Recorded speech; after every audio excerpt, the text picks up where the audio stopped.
অষ্টম শ্রেণীর ষান্মাসিক সামষ্টিক মূল্যায়ন 2024 বাংলা তোমাদের আগামীকালকের পরীক্ষার অ্যাসাইনমেন্ট এবং উত্তর।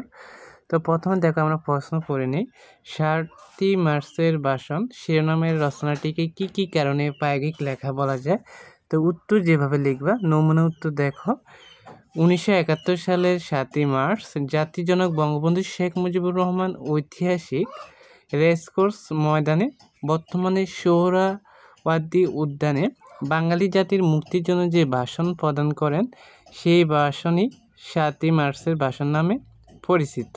তো তোমরা এটা জানো, এই লাইনটা ভালো করে লিখবা যেন বানান ভুল না হয়, সুন্দর করে লিখে দিবা। এই ভাষণটি বাস্তব জীবনের সাথে সম্পর্কিত।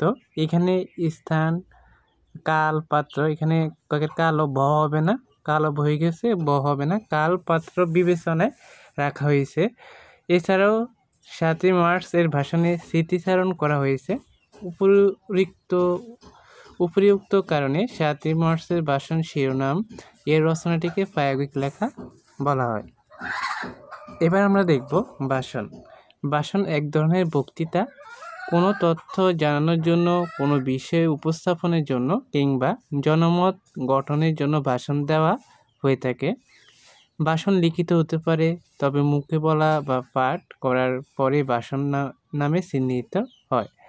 যিনি ভাষণ দেন তাকে বলুন, যারা ভাষণ শোনেন তারা হলেন শ্রোতা। তো ভাষণ দেওয়ার সময় সাধারণত শ্রোতাকে সম্বোধন করে থাকেন। ভাষণ এক ধরনের প্রায়োগিক রচনা। তো এই কোশ্চেনটার অ্যান্সার এটা লিখে দিলে হবে যে 7ই মার্চের ভাষণ শিরোনামের রচনাটাকে কি কি কারণে প্রায়োগিক লেখা বলা হয়।